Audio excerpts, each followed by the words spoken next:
So, hello everybody, and welcome to our first episode of this podcast. This podcast n- name is my name and Mike. So, and in this podcast, we are gonna talk about wrestling, about current situation, what we think. We can talk about Monday Night Raw and this SmackDown. So like TV shows, and maybe in the future we can have some guests. We can have some guests. So right now I will start why I'm doing this podcast. I think I love wrestling. I love WWE. I love what they bring. I love storytelling. I love moves. I love everything. And I think it's good to have like some praise. Then people can talk about it. Then I can talk about it, or my partner then can talk about that, because I think wrestling is or WWE is very interesting project, and I am here to talk. I'm here to listening, and I am here to bring voice to people who have some opinions about wrestling, but they doesn't have like time and place to say their opinion about current wrestling or the future of wrestling. So that's me. So And now my partner will say about few words. I just want to say I'm really excited for like this can give the opportunity to really discuss wrestling as a whole and be interested to share views with you guys and see how WWE progresses in its position and wrestling as a whole. Yeah, yeah. And you have your Discord. Yeah, yeah. Is that true? Yes. And can you tell more about that Discord server you have? So we are playing as wrestlers on one of them where it's like in a sense it's like WWE. Okay, you're playing as your own wrestler, you're traveling through, and then we have another server where we're booking WWE. We're currently in the year 2026 where you own a company and along with a group of others you try and book the year. So this is good because it allows people to try and see the real like world of wrestling, how it works and how it can feel as a performer or in some cases as a booker. Yes, that's absolutely true. And you will have a link of Discord in with this video in like this. You will have the link.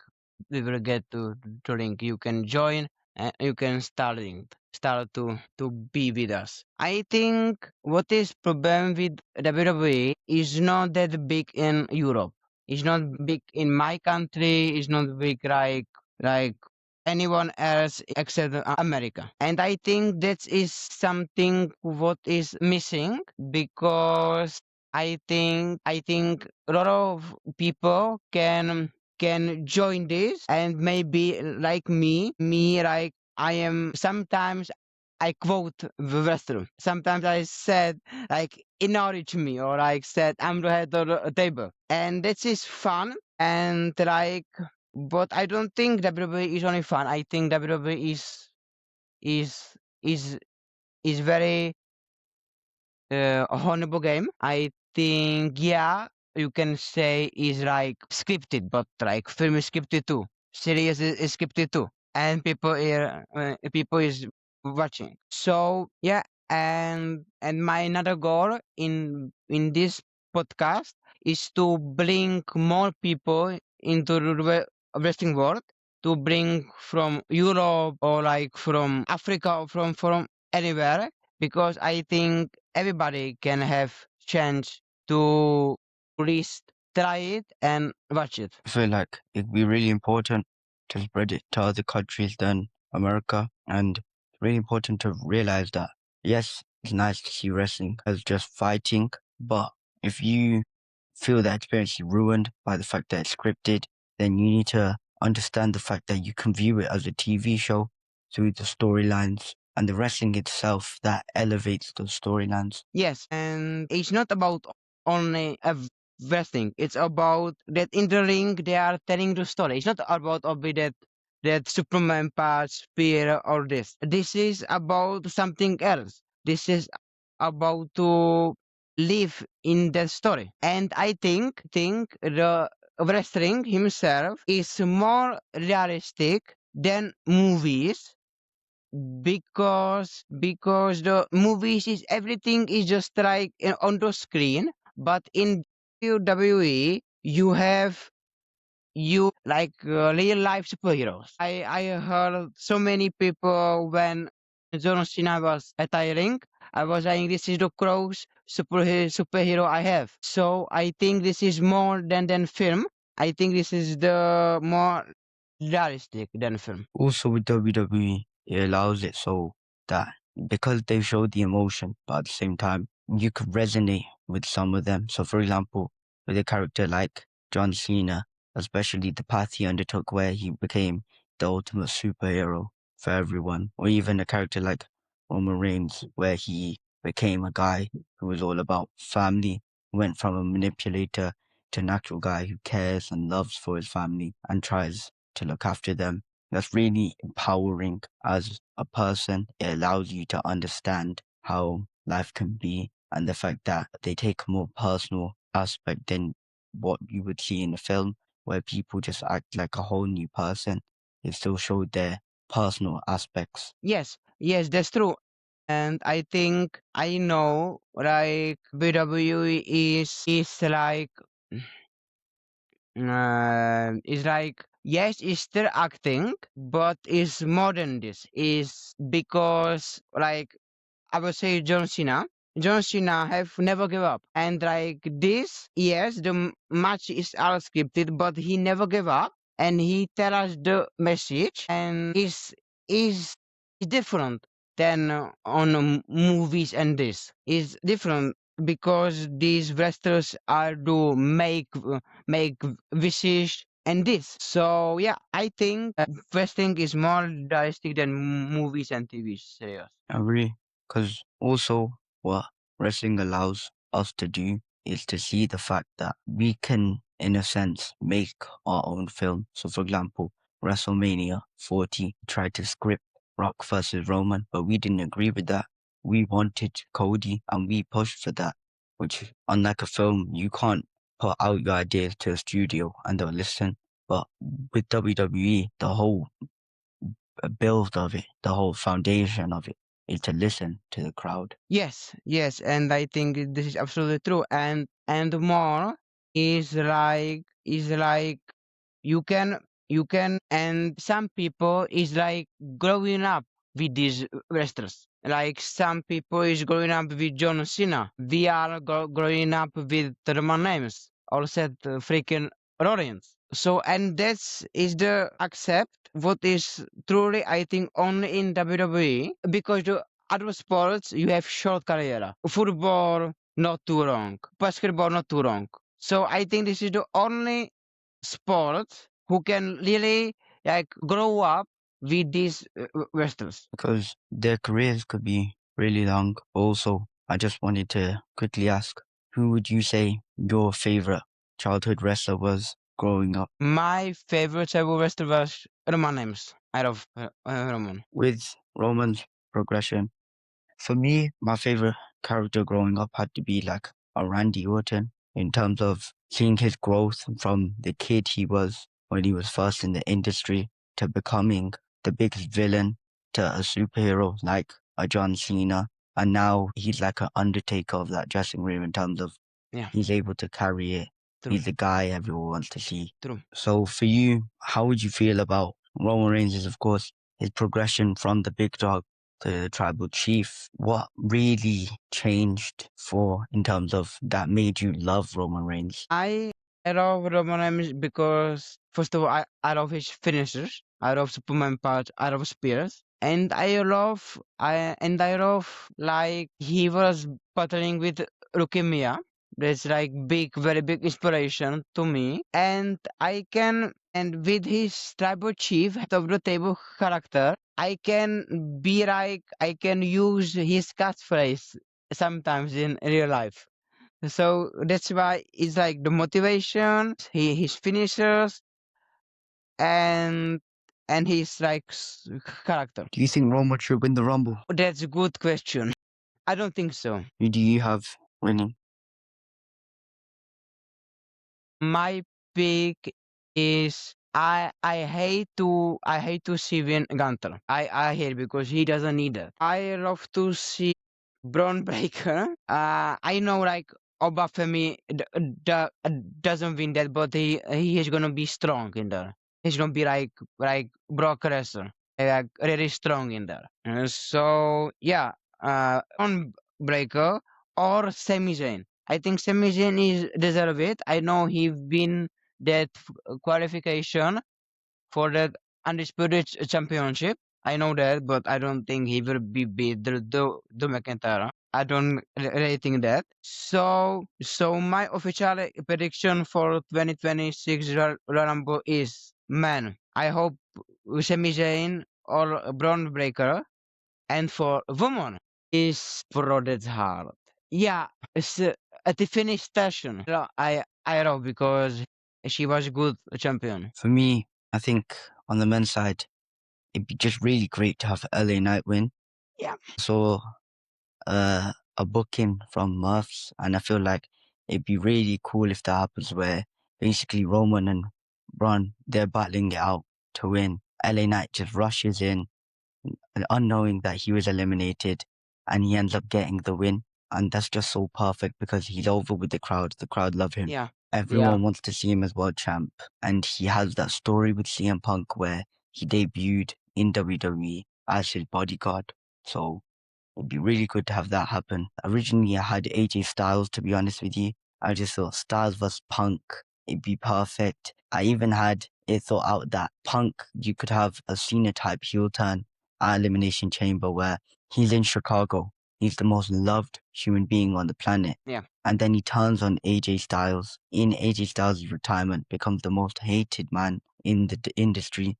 But obviously, we can't have that now because of the Gunther match. Yeah, it's very interesting, but I will say be very careful with turning heroes because John Cena was not great turn hero because there was not so much time. Like he said himself, this story was like for 3 years, not like for 4 months or 3 months. So I don't think it's good to like in your final matches like big changes. I understand why WWE does with John Cena. I understand that because this never done before and what if and this. But like with AJ Styles, we don't need that. And I also think whoa, Gunter versus AJ Styles. I hope Gunter win, but only because I don't want him to win Royal Rumble. The bro, that's bad. If he wins, it is bad. So yeah. I don't understand why they're making him the legend killer for Mm, Gunther, because like it doesn't fit his gimmick from before in terms of he was the ring general. He was already destroying everyone.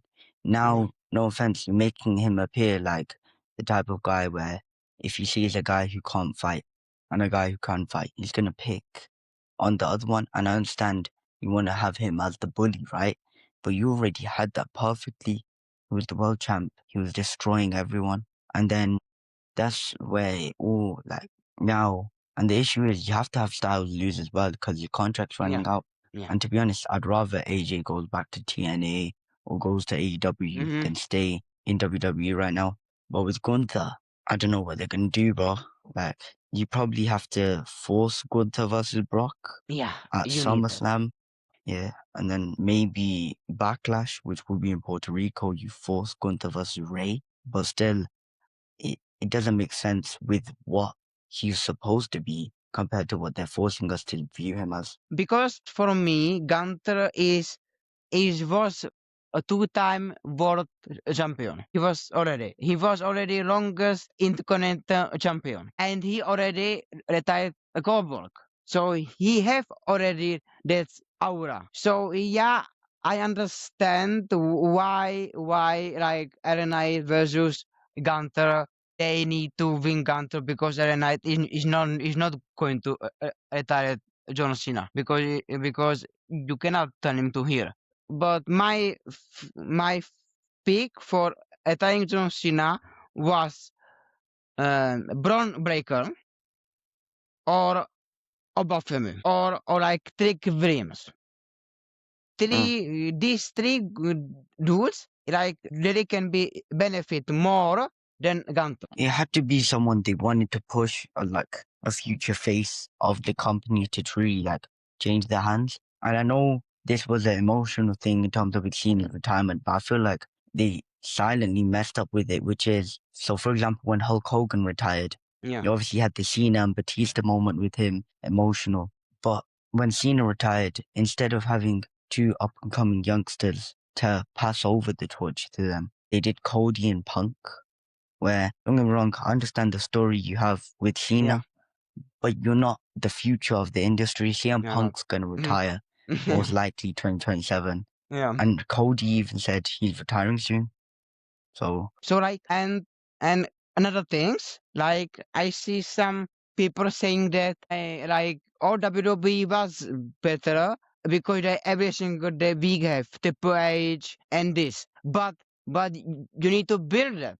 You need to build this superstar, and I think now WWE have Trick Williams, bro. I love his aura. Whoop that Trick. I love his aura. He's like The Rock or like Booker T. He's so over push. So I hope WWE cannot do mistakes because he is so good. Like he's so over now. He is, yeah, I feel like WWE need to pull and push on the potential Mello versus Trick versus Ilya storyline. And for me, I can't lie to you, I see Trick winning Money in the Bank. yeah, Because also imagine Trick sprinting out at WrestleMania mhm, 43 in Saudi to whatever match it is for the title. For me, I would have Jacob versus Braun Breaker, whatever. It could be anything at the end of the day. It is a far way away. But imagine the whole crowd screaming, whoop that Trick, yeah, as he cashes in Money in the Bank, wins the world title, and just reaches superstardom. And that's like, WWE need to understand that you can't just push anyone as world champ. You always yeah, have to have a person who either the crowd like or yeah, you like, right? yeah. But at the same time, you need to do it right so that they are able to have even the opportunity of becoming a star. Yeah, and I think you have absolute you are correct, but I think what WWE like what I'm seeing is WWE is like they are too like what if did happen they are not go for it. It's like too much time. Like I understand, but like especially for like Trick Williams is ready to be champion. I'm not saying like right now what champion, but like intercontinental champion, like uh, you, United States champion. And another thing I have a problem with WWE is WWE have all rivals. CM Punk, Seth Rollins. Bro, it's good, but we have seen it too many times. It gets boring to a point where the difference was with CM Punk versus Drew McIntyre. The story changed over time. They went from wanting to be the better wrestler to Drew literally taking a personal thing from Punk in the bracelet with AJ Lee. So that became a personal heated rivalry. Even Owens versus Cody, where Kevin betrays Cody. He hates him. He describes Cody as a fake friend. Whereas with Rollins versus Punk, the whole time it's just been that CM Punk was Rollins' mentor. It's a done feud now. We Yeah, don't I need to see that again. I think I understand why they did. Since CM Punk leaves the company 2014, and he was like spitting on company, etc., etc. Is that good guy, which saving the company and this. But I think that's over. You cannot go to this forever. Like, thank God Algeria is back, and we cannot go like Algeria versus Becky Range, but not adding the guys. Guys are finished. It would have been more interesting to carry on the Lee versus Lynch story as well. Because, like, you could go into how they hate each other because Becky, like, it just looked like it was a hatred for the sake of the fact that they have the husband thing. Whereas Becky could be like, you left this company in 2015. Yeah, I've been here the whole time. I've been pulling my weight. I main evented WrestleMania, which you could never do. yeah, But yeah. that's the issue with WWE in terms of storylines. They're not dark anymore. That's what the Attitude Era and Ruthless Yeah, Aggression Era had. Every storyline, there's always like a dark tone to it. Or even the happy ones, they've got that always that mix of yeah. the dark character could win. Yeah, for sure. And think these fans need more like more that OMG moment. I think it's not about what they say, but how you say this. What did you think of Unreal? I real that's I I know, but I think everybody know he's a fake. Like his writable is fake, so it's not that point you must defend it like was all times. So I think it's good for the fans to be with more. See how this is gonna look like. How they did this. So I think is good for the fans, but I understand with Paul Heyman, but I'm a fan of that. For me, it's like Unreal makes sense, but for me, I'd do it in a different manner where I'd have WWE's biggest stories. You show the back story behind that. So, for example, Rules of the Century, there's a Cena heel turn, but you don't show the whole company Yeah, to protect all of that, but you show just how that story was planned out. But even like, I can't lie, Unreal annoyed me because Heyman's talking so highly of Penta, and then you have Triple H going, yeah, let's have Mysterio beat Penta again for no reason. and like I said, I'm fan of it, but they need to, like you said, they need to have like some collection. Don't get me wrong. I don't want to new whole secrets. I don't need that. But like, it's good. It's good. So we have 30 minutes. So I think we are done for this episode. And next episode will be for Royal Rumble. Next episode, we're talking about that. Should we do that the day after, or should we do it like? We can live if you want. Alright. Okay, so I thank you guys for listening. If you love wrestling, give us like, share, comment. They can help for algorithms. And we want to know who is your pick for 2026 or our number. So this was Tony, and Thanks, guys, and we'll see you. so yeah, and so see you soon, guys. Bye.